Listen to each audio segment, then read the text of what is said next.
Hey guys, just like we did in class today, we're going to try to find the equation and then sketch a potential graph of the polynomial function f of x. So I'm going to do number one.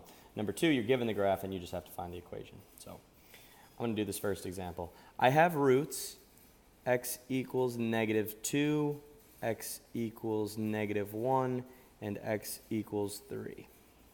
So what I want to do with those is turn them into factors so that I can multiply them together to get my equation.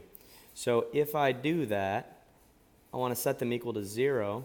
So I'm going to add 2 and get x plus 2. Over here, I'm going to add 1 and get x plus 1. And over here, I'm going to subtract 3 and get x minus 3. Now that I have three factors,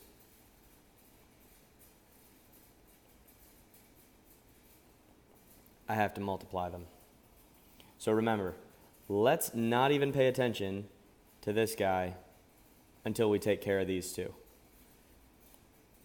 I'm going to do x times x and then x times 1. X times x is x squared. X times 1 is 1x. Then I'm going to do 2 times x and 2 times 1. 2 times x is 2x.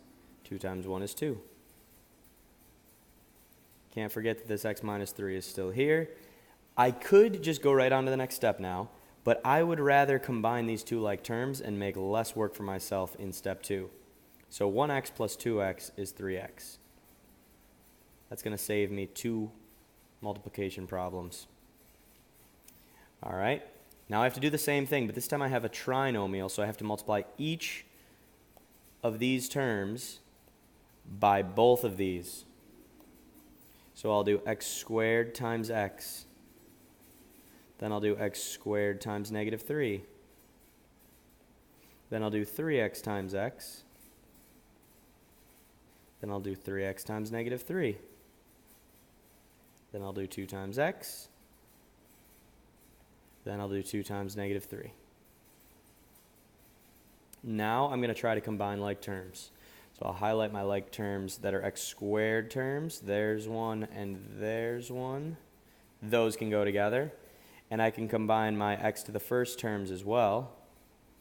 Those can go together. Those are the only ones that can go together. So I still have my x cubed. My -3x and +3x will cancel each other right out. So those are gone. And then I have -9x plus 2x, which is -7x, then -6. And that's all I can do. I can't combine any more like terms. So my equation is x cubed minus 7x minus 6. And now the last thing I have to do is graph this function. So we know that its roots are at -2, -1, and +3. And now that we've done our multiplication, we can see that our y-intercept is -6. So I can put a point at -6. Should make it red.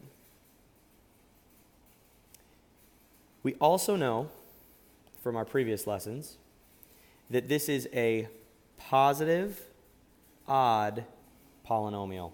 So it's going to look like this, right? It's going to be approaching -infinity as x approaches -infinity. And it's going to be approaching +infinity as x approaches +infinity. So we want to make sure that in the end, our function ends up looking like that. So we're going to start from the bottom.